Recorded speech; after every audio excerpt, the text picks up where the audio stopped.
Hello friends, welcome to my channel. अगर आप Windows 11 user हैं तो आज की वीडियो आपके लिए किसी सरप्राइज से कम नहीं है, क्योंकि माइक्रोसॉफ्ट ने ऑफिशियली लॉन्च कर दिया है विंडोज़ 11 का नया 25H2 वर्जन आईएसओ फाइल के साथ। अब मसला ये है कि अक्सर लोग कंफ्यूज रहते हैं कि असल आईएसओ फाइल कहाँ से डाउनलोड करें, कौन सा लिंक सही है और कहीं वायरस या फेक फाइल तो नहीं मिल जाएगी। तो घबराने की ज़रूरत नहीं है। आज मैं आपको स्टेप बाय स्टेप वही ऑफिशियल तरीका दिखाऊंगा जिसके ज़रिए आप माइक्रोसॉफ्ट की ऑफिशियल वेबसाइट से विंडोज़ 11 की आईएसओ फाइल डाउनलोड कर सकेंगे। आखिर तक साथ रहिएगा, क्योंकि ये वीडियो आपके सारे डाउनलोड मसले हल कर देगी। तो आपने ब्राउज़र ओपन करना है, विंडोज़ 11 डाउनलोड सर्च करना है और इसके बाद माइक्रोसॉफ्ट की ऑफिशियल वेबसाइट को आपने ओपन करना है। यहाँ पर आपको 25H2 का वर्जन नज़र नहीं आएगा डाउनलोड के लिए, तो इसके लिए आपने वेबसाइट के सबसे ऊपर की जानिब जाना है।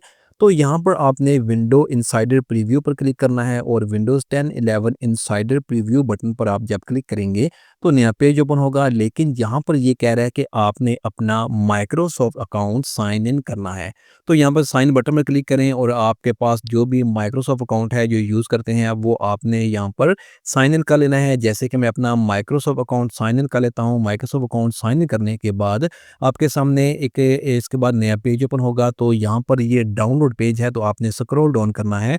तो इसके बाद आपके सामने यहाँ पर डाउनलोड के ऑप्शन आ जाएंगे। लेकिन यहाँ पर अब आपने यहाँ पर Windows 11 insider preview release preview channel build 26200 पर क्लिक करना है। ऊपर वाले किसी भी ऑप्शन पर आपने क्लिक करने नहीं करना, क्योंकि वो बीटा वर्जन है। ये जो बिल्ड 26200 है, आपने इसी वर्जन को सिलेक्ट करना है, क्योंकि ये लेटेस्ट और स्टेबल वर्जन है।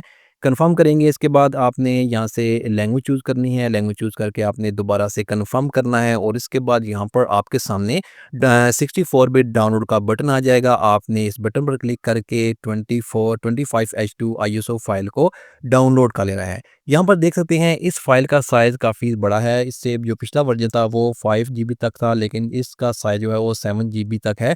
तो आपने इसे डाउन कर लेना है। अगर मोबाइल डेटा यूज़ कर रहे हैं तो 7 जीबी तक का मोबाइल डेटा आपके पास होना चाहिए। अगर वाईफ़ाई अनलिमिटेड यूज़ कर रहे हैं फिर तो कोई इश्यू नहीं है। तो यहाँ पर आपने इसे डाउनलोड कर लेना है।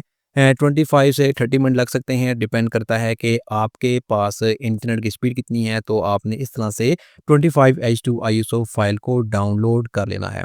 जैसे कि देख सकते हैं मेरे पास ये फाइल डाउनलोड हो चुकी है। अब आप यहाँ पर इसकी आईएसओ फाइल से बूटेबल यूएसबी ड्राइव क्रिएट करके इसे अपने लैपटॉप या पीसी जो भी यूज़ कर रहे हैं वहाँ पर अब आप इसे इंस्टॉल कर सकते हैं। जैसे कि यहाँ पर देख सकते हैं, यहाँ पर आईएसओ फाइल मेरे पास आ चुकी है 25H2 में। अभी यहाँ पर दिखाता हूँ, ये 26200 जो लेटेस्ट रिलीज़ हमने डाउनलोड किया था। तो अब आप इसको बूटेबल यूएसबी में लगाकर किसी भी अपने लैपटॉप या पीसी में इंस्टॉल कर सकते हैं। इसके बहुत सारे नए फीचर्स हैं, सिक्योरिटी अपडेट्स की गई हैं, इसको ज़्यादा स्टेबल किया गया है। तो इस तरह से आप विंडोज़ 11 25H2 की आईएसओ फाइल को माइक्रोसॉफ्ट की ऑफिशियल वेबसाइट से डाउनलोड कर सकते हैं।